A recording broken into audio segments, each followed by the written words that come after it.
Appreciate you joining me today. Hope you're doing well. We're going to be looking at near the same account we looked at yesterday. Yesterday we looked at Jairus. Today we're going to look at the woman who comes up and touches the hem of the Lord's garment. Our hymn today is called The Hem of His Garment. She only touched the hem of his garment as to his side she stole. Amid the crowd that gathered around him, and straightway she was whole. Oh, touch the hem of his garment, and thou too shalt be free. His saving power this very hour shall give new life to thee. Appreciate it, Lee. Verse 2, she came in fear and trembling before him. She knew her Lord had come. She felt that from him virtue had healed her. The mighty deed was done. Verse 3, he turned with, daughter, be of good comfort. Thy faith hath made thee whole. And peace that passeth all understanding with gladness filled her soul. Touch the hem of his garment, and thou too shalt be free. His saving power this very hour shall give new life to thee. We're in Mark chapter 5. So we left off yesterday, and this is the account where the Lord is interrupted, right? He's on his way, verse 23, as Jairus has begged him earnestly, saying, my little daughter lies at the point of death, come and lay your hands on her. And you might notice, come and lay your hands on her that she may be healed. Just hang on to that for a little bit, that she may be healed and she will live. So Jesus went with him, and a great multitude followed him and thronged him. Now a certain woman had a flow of blood for 12 years, and had suffered many things from many physicians. She had spent all that she had, and was no better, but rather grew worse. When she heard about Jesus, she came behind him in the crowd, and touched his garment. For she said, if only I may touch his clothes, I shall be made well. Immediately the fountain of her blood was dried up, and she felt in her body that she was healed of the affliction. Jesus, immediately knowing in himself that power had gone out of him, turned around in the crowd and said, who touched my clothes? But his disciples said to him, you see the multitude thronging you, and you say, who touched me? And he looked around to see her who had done this thing. But the woman, fearing and trembling, knowing what had happened to her, came and fell down before him, and told him the whole truth. And he said to her, daughter, your faith has made you well. Go in peace, be healed of your affliction.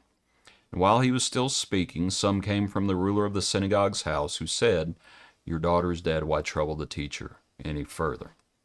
And then it carries on where we were yesterday.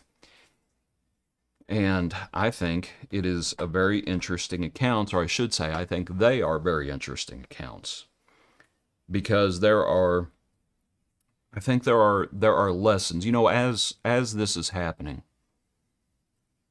the writers the Holy Spirit could have separated the accounts, and it would have been fine. We wouldn't have known any different. But they're interwoven, and I think there's more to the interweaving than just, oh well, this is how it happened. I want you to think about the two people who are healed, the woman with the flow of blood and the little girl. Okay, the woman with the flow of blood. Let's start with the little girl. Her sickness, her sickness came on suddenly. And, in thinking about spiritual matters, you might think about death itself. The little girl suddenly was very sick and died. The woman with the flow of blood, she had had this condition for 12 years. And you want to talk about why I think there's a reason these accounts are interwoven? She had had the flow of blood for 12 years. How old was the little girl? She was 12 years old. The little girl had been alive for 12 years. This woman had been dying for 12 years. As the Lord heals this woman, Back up. As the Lord healed the girl,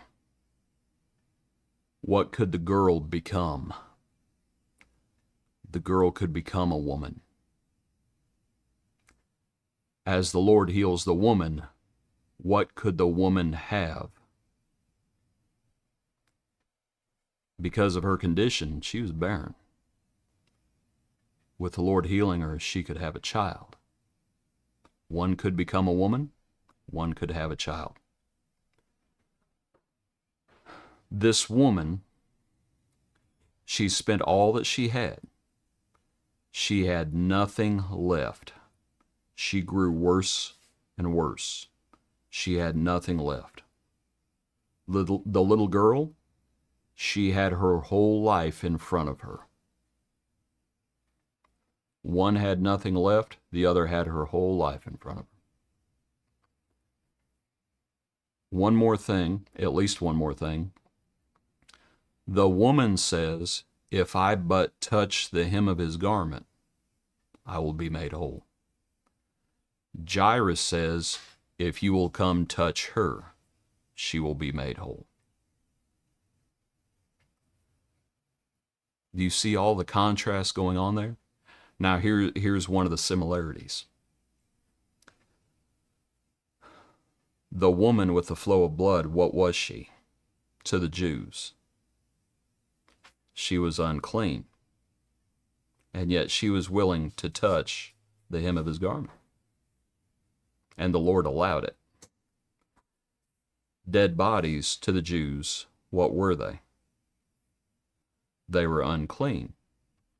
And yet, the Lord comes in, and what does the Lord do? He took the child by the hand. He touched her. They both were unclean, just like lepers were unclean. And yet the Lord touched the lepers. The Lord's touch, and they're healed. And so as we think about our hymn, His saving power this very hour shall give new life to thee. And we think about the Lord's touch. Appreciate you. Hope you have a good day. Join us tomorrow for another portion of our daily praise.